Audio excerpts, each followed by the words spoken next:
El salón de baile del hotel de lujo en Sao Paulo era un océano de luz dorada y murmullos calculados. En esa fría noche de invierno, la élite empresarial de la ciudad celebraba sus logros con una alegría que parecía ensayada, casi artificial. El tintineo de las copas de cristal se mezclaba con risas forzadas y fragmentos de conversaciones sobre acciones y adquisiciones, creando una sinfonía de superficialidad. Por dentro, el calor, el exceso y una felicidad performática. Por fuera, en la monumental escalinata de mármol, solo el silencio, el frío y la inmensa soledad de la metrópoli. Elena, con su vestido sobrio de alta costura y joyas que susurraban un poder inmenso, se movía entre la multitud como un fantasma elegante. Su nombre era sinónimo de éxito, la CEO de una de las constructoras más grandes de América Latina, pero sus ojos cargaban un vacío que ninguna fortuna podía llenar. Para Elena, el sonido de la celebración se había convertido en un zumbido sordo, una presión en sus sienes que le recordaba constantemente lo que había perdido. Cada sonrisa intercambiada, cada felicitación vacía, la empujaba más hacia el abismo de su luto perpetuo. Su impecable armadura de éxito y control, forjada durante 10 años de trabajo incesante, comenzaba a agrietarse bajo el peso de la futilidad de todo aquello. Se sentía asfixiada. Con un movimiento casi imperceptible, se disculpó de un grupo de empresarios y caminó hacia las altas puertas de cristal. Necesitaba aire, una pausa de esa realidad dorada que se sentía más como una prisión. Al empujar la puerta, el aire helado de la noche la golpeó en el rostro. Un alivio agudo y real que contrastaba violentamente con la calidez sofocante que dejaba atrás. Fue entonces cuando lo vio, una pequeña figura acurrucada en la inmensidad de la escalinata de mármol. Un niño, de no más de 10 años, sentado solo, con la cabeza gacha y abrazando sus propias rodillas para protegerse del frío. Su ropa estaba gastada, pero se notaba un intento de cuidado en ella. Elena se detuvo en seco. La imagen de un niño desamparado en la noche, la antítesis exacta del hogar seguro que ella no pudo darle a su propio hijo, la impactó con la fuerza de un golpe físico, un impulso que no sentía desde hacía una década. Un instinto maternal enterrado bajo capas de culpa y dolor. La movió hacia adelante. No pensó en darle dinero. Simplemente se sentó a una distancia respetuosa, compartiendo en silencio el frío de la piedra, observando cómo el niño trazaba círculos imaginarios en el suelo con el dedo. El niño levantó la vista, y en lugar de la súplica o el miedo que ella esperaba, Elena encontró una calma sorprendente en sus profundos ojos azules. Había una inteligencia y una resiliencia en su mirada que desmentían su frágil apariencia. Por un instante, ninguno de los dos dijo nada. El ruido del evento a sus espaldas parecía pertenecer a otro universo. Entonces, con una voz suave que apenas rompió el silencio de la noche, el niño preguntó: «¿Usted también está perdida?». La pregunta, tan simple y tan profunda, atravesó la armadura de Elena como si no existiera. No era la CEO millonaria, no era la mujer poderosa. En ese momento, despojada de todo su éxito, era simplemente una mujer con el corazón roto. Una mujer que, al igual que ese pequeño frente a ella, estaba profundamente perdida. La pregunta del niño resonó en el vacío del corazón de Elena, despojándola de su título, su fortuna y su poder en un solo instante. «Sí», susurró ella, con una voz que no reconocía como suya, frágil y honesta. «Creo que yo también lo estoy». En lugar de dejarlo en el frío, un impulso protector, casi feroz, la hizo ponerse de pie y extenderle la mano. «Ven conmigo. Conozco un lugar aquí cerca donde podemos tomar el chocolate caliente más delicioso de la ciudad». Mi invitación. El niño, cuyo nombre supo después era Leo, la miró con una seriedad que no correspondía a su edad, evaluándola no como una benefactora, sino como un alma igual de perdida.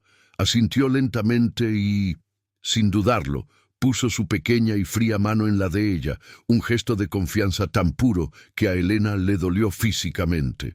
Se sentaron en una pequeña cafetería de estilo parisino, un oasis de calidez y olor a café recién hecho que contrastaba con el lujo artificial del hotel.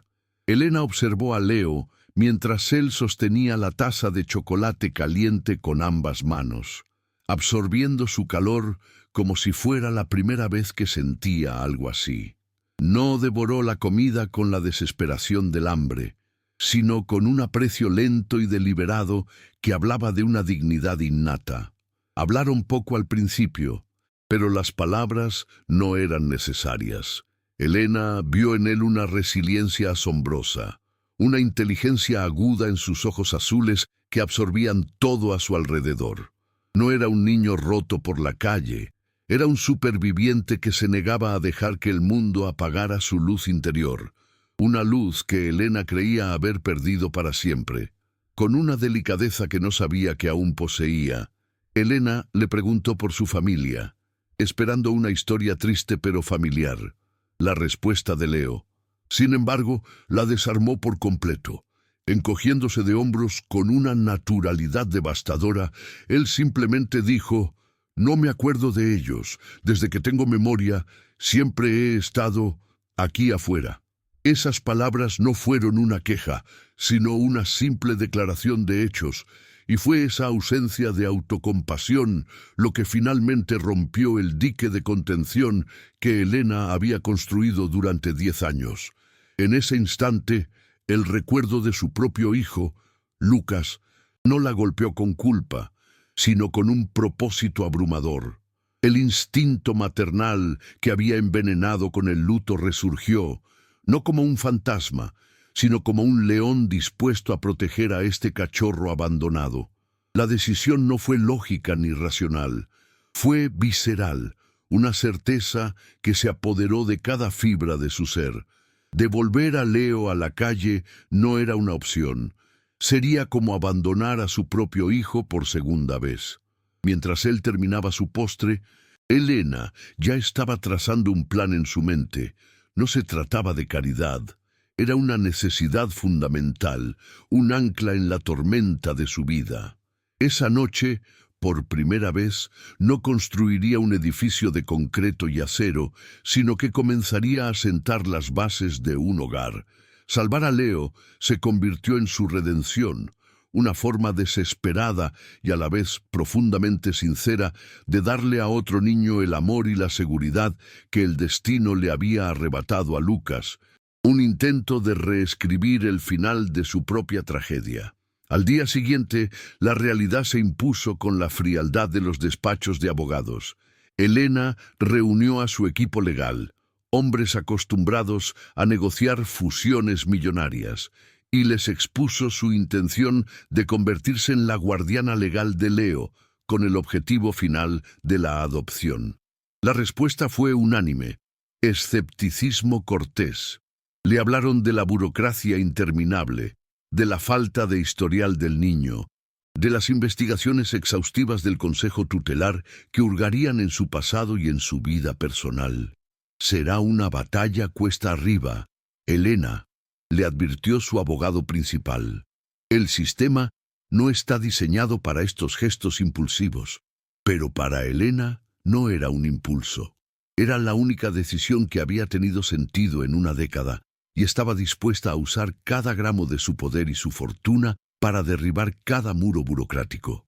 La noticia de que la formidable CEO, Elena Martins, había acogido a un niño de la calle se extendió por su círculo social como un reguero de pólvora. Las reacciones fueron una mezcla de falsa admiración y genuino desdén. En cócteles y reuniones, escuchaba los susurros a sus espaldas. La pobre mujer, tan traumatizada por la pérdida de su hijo, que ahora recogía a cualquiera de la calle. Un capricho de millonaria, un proyecto de caridad para limpiar su conciencia. Nadie veía a Leo como un niño, sino como un símbolo de su dolor. Esta hipocresía, esta falta de empatía, solo fortaleció su determinación. Es increíble cómo el mundo juzga lo que no entiende, cómo la compasión se convierte en objeto de sospecha. Si historias como esta te recuerdan la importancia de mirar más allá de las apariencias, considera suscribirte para que podamos seguir compartiendo verdades que importan. El conflicto más grande, sin embargo, no venía de afuera, sino de su propio corazón. Cada noche, al arropar a Leo en la habitación de invitados, que rápidamente se estaba convirtiendo en suya, Elena luchaba contra los fantasmas de su pasado. La forma en que Leo fruncía el ceño mientras dormía, un gesto tan parecido al de Lucas, la llenaba de una ternura que inmediatamente se convertía en una punzada de culpa. Estaba tratando de reemplazar a su hijo perdido. Era justo para Leo ser el recipiente de un amor que originalmente pertenecía a otro. A veces, la felicidad que sentía al verlo sonreír era tan intensa que la aterrorizaba, haciéndola retroceder emocionalmente, con miedo de entregarse por completo a ese nuevo vínculo, por temor a traicionar la memoria de Lucas. Poco a poco, con la ayuda de psicólogos y asistentes sociales, Elena comenzó a reconstruir el rompecabezas de la vida de Leo. Los fragmentos que él compartía eran dolorosos. El frío que se metía en los huesos, el hambre constante, el miedo a la noche.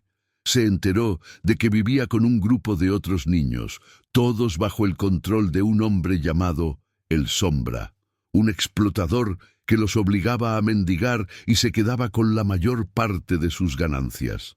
La descripción de Leo sobre la crueldad silenciosa de ese hombre, su mirada vacía y sus manos rápidas, encendió en Elena una furia fría y controlada. Ya no solo quería proteger a Leo, quería asegurarse de que ese hombre nunca más pudiera hacerle daño a ningún otro niño. La amenaza externa no tardó en materializarse. Una tarde, mientras Elena y Leo regresaban a casa, un hombre de aspecto descuidado y mirada calculadora los interceptó en el estacionamiento. Era el Sombra. Sin rodeos, le exigió a Elena una suma exorbitante de dinero a cambio de su silencio y de no reclamar al niño. Amenazó con denunciarla por secuestro, con inventar historias para el consejo tutelar y con hacer de su vida y la de Leo un infierno. La sangre de Elena se heló, pero su rostro permaneció impasible. Miró al hombre no con miedo, sino con el desprecio que reservaba para sus rivales de negocios más despiadados. Vio la codicia en sus ojos y supo que no podía mostrar debilidad. La seguridad de Leo dependía de su fortaleza. En lugar de ceder al chantaje, Elena actuó con la precisión quirúrgica que la había llevado a la cima del mundo empresarial. No llamó a la policía de inmediato, sabiendo que la palabra de un niño de la calle contra la suya podría enredarse en un laberinto legal. En cambio, movilizó a su equipo de seguridad privada, contrató a los mejores investigadores y comenzó a construir un caso sólido contra el Sombra. Reunieron testimonios de otros niños, pruebas de sus actividades ilegales y documentaron cada uno de sus intentos de extorsión. Fue una guerra silenciosa, librada en las sombras con cámaras de seguridad, seguimientos discretos y maniobras legales. Le estaba demostrando a ese hombre que se había metido con la mujer equivocada, una madre cuya capacidad para proteger era tan vasta como su imperio. A pesar del caos que se arremolinaba a su alrededor, dentro de las paredes de la mansión de Elena, un frágil y hermoso vínculo florecía. Establecieron rutinas, desayunos juntos en la cocina, tardes de ayuda con las tareas escolares que Leo había comenzado en una escuela privada y noches leyendo libros de aventuras antes de dormir. Leo, que al principio se movía por la casa como un fantasma asustado, comenzó a llenarla con el sonido de su risa. Un día, mientras miraban una película en el sofá, Él se acurrucó contra ella y, con una voz somnolienta, dijo: «Me gusta nuestro hogar». La palabra «nuestro» resonó en el pecho de Elena con la fuerza de un terremoto, derribando las últimas murallas de su culpa y su miedo. La verdadera prueba llegó una noche de tormenta. Leo se despertó gritando, consumido por una fiebre alta y delirios que lo transportaban de vuelta a las calles frías. Elena pasó toda la noche a su lado, aplicándole paños fríos en la frente, susurrándole palabras de consuelo y sosteniendo su mano temblorosa. En la quietud de la madrugada, mientras la fiebre finalmente cedía, ella lo observó dormir, su rostro pacífico bajo la luz tenue de la lámpara. En ese momento de vulnerabilidad pura, despojada de su rol de CEO o estratega, Elena se dio cuenta de una verdad fundamental. No estaba reemplazando a Lucas, estaba amando a Leo. El amor que sentía por él no disminuía el amor por su hijo perdido, lo expandía. Su corazón, que creía destrozado para siempre, estaba demostrando tener una capacidad infinita para amar de nuevo. La rutina se había convertido en un bálsamo, un ritmo predecible que sanaba heridas que Elena ni siquiera sabía que seguían abiertas. Aquella noche, después del baño, mientras ayudaba a Leo a secarse el pelo con una toalla suave, el mundo se detuvo. Su mano rozó la piel detrás de la oreja derecha del niño y se encontró con una pequeña protuberancia familiar. Apartó con cuidado un mechón de pelo húmedo y lo vio, una pequeña marca de nacimiento, en forma de media luna, idéntica a la que había besado miles de veces en la misma oreja de su hijo Lucas. El aire abandonó sus pulmones en una exhalación temblorosa. La esperanza, una emoción que había enterrado hacía una década, surgió con una fuerza tan violenta y aterradora que casi la hizo retroceder. No podía ser. Era una cruel coincidencia, una trampa de su mente torturada por el anhelo, pero la marca estaba ahí, real y tangible bajo sus dedos. El pánico inicial dio paso a la estratega que había construido un imperio. No podía actuar por impulso, no podía cargar a ese niño que ya había sufrido tanto, con el peso de una esperanza tan monumental que podría destrozarlos a ambos si resultaba ser falsa. Necesitaba certeza, no un milagro basado en la fe. Esa misma noche, mientras Leo dormía profundamente, agotado por el día de escuela y juegos, Elena entró en su habitación con el corazón latiéndole en la garganta. Con la delicadeza de un cirujano, usando un kit que había mandado a buscar con urgencia, tomó una muestra de saliva del interior de su mejilla. El niño ni se inmutó. Para él, era solo el toque de la mujer que lo cuidaba. Para Elena, ese pequeño hisopo de algodón contenía el universo entero, la posibilidad de una redención inimaginable o la confirmación de su condena perpetua al luto. Los días que siguieron fueron una forma de tortura suspendida en el tiempo. Cada mañana, al ver a Leo en la mesa del desayuno, Elena tenía que reprimir el impulso de buscar más parecidos, de llamarlo por otro nombre. Cada risa del niño era un eco de Lucas. Cada mirada, una pregunta sin respuesta que la atormentaba en silencio. Se sumergió en su trabajo con una ferocidad renovada, no como una fuga, sino como una forma de mantener la cordura mientras esperaba el correo electrónico que podría redefinir su existencia. Observaba a Leo con una nueva intensidad, una mezcla de amor protector y un miedo paralizante. ¿Qué haría si la respuesta era sí? ¿Y qué haría si era no? Ambas posibilidades eran tan abrumadoras que sentía que su mente, tan acostumbrada a controlar cada variable, estaba a punto de fracturarse bajo la presión de lo incognoscible. Finalmente, llegó. Una noche, sola en la inmensidad de su oficina en casa, con la ciudad de São Paulo brillando a través de los ventanales, vio la notificación en su bandeja de entrada. El asunto era frío y clínico. Resultados del análisis de ADN. Su mano tembló al mover el cursor sobre el enlace.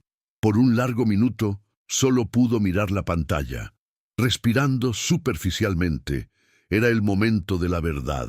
Con un último aliento, hizo clic. El documento se cargó, lleno de gráficos y jerga científica que ignoró por completo. Sus ojos buscaron frenéticamente la conclusión, la línea final que resumía todo. Y allí estaban en negrita, inequívoco: compatibilidad de maternidad, 99,99%. Elena no gritó, no se movió. Simplemente se quedó mirando las palabras mientras un diluvio silencioso, que llevaba 10 años contenido, comenzaba a correr por su rostro, limpiando el dolor, la culpa y la soledad. No corrió hacia él. Se levantó con una calma sobrenatural, como si se moviera bajo el agua, y caminó hasta la habitación de Leo. Él estaba sentado en su cama, leyendo un libro de aventuras, con la luz de la lámpara creando un halo dorado en su cabello. Levantó la vista y sonrió al verla. Elena no dijo nada. Simplemente se arrodilló frente a él. Lo miró a los ojos. Esos profundos ojos azules que ahora entendía, y lo atrajo hacia ella en un abrazo que contenía una década de búsqueda.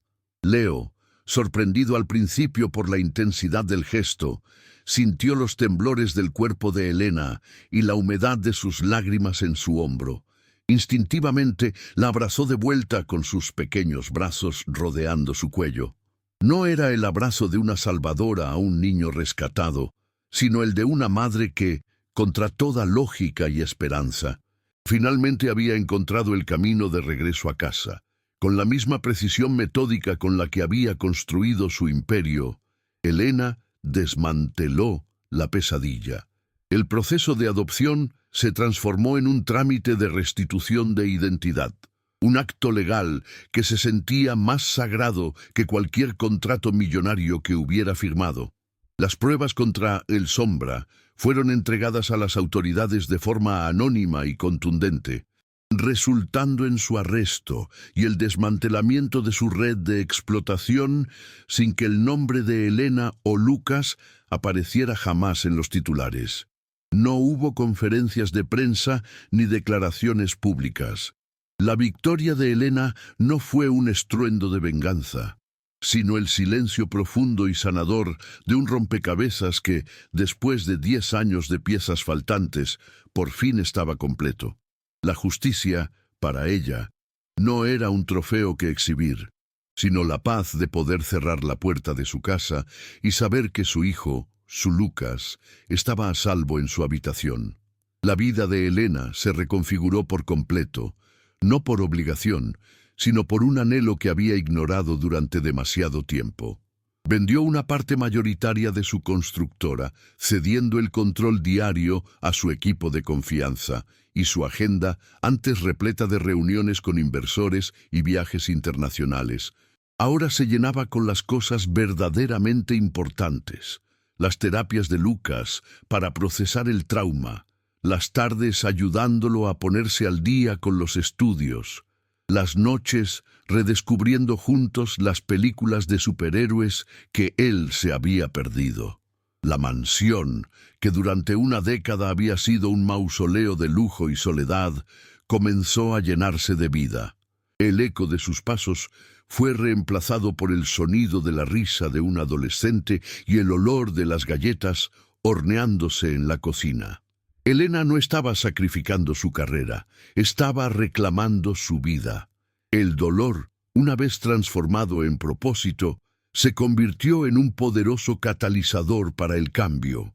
Elena usó su fortuna y su formidable capacidad estratégica para crear la Fundación Recomenzar. No era un simple proyecto de caridad, sino una máquina de esperanza, equipada con la mejor tecnología de reconocimiento facial, un equipo de investigadores privados y una red de apoyo psicológico y legal. Su misión era doble: encontrar a otros niños desaparecidos para que ninguna otra familia tuviera que soportar su infierno, y ofrecer un refugio seguro y oportunidades reales a los niños que, como Lucas, habían sido obligados a sobrevivir en las calles. Su legado ya no serían los rascacielos que arañaban el cielo de Sao Paulo, sino los hogares que ayudaba a reconstruir ladrillo a ladrillo, abrazo a abrazo. 5 años después, en una tarde soleada, Elena y Lucas, ahora un joven de 15 años seguro de sí mismo y lleno de sueños, caminaban por el mismo parque donde todo se había roto. El lugar, antes un monumento a su dolor, era ahora solo un parque, un lugar de paz donde inauguraban un nuevo patio de juegos financiado por la fundación. Mientras observaba a su hijo reír con otros adolescentes, Elena comprendió la verdad más profunda de su viaje. La verdadera construcción no era de acero y concreto, sino de amor y resiliencia. Había encontrado a su hijo no al buscarlo en el mundo, sino al abrir su corazón a un extraño, demostrando que la compasión es la brújula que siempre nos guía de vuelta a casa. Hay historias que nos recuerdan que la esperanza puede florecer en los lugares más inesperados. Si crees en el poder de estos relatos, tu suscripción nos permite seguir iluminando estos caminos de regreso.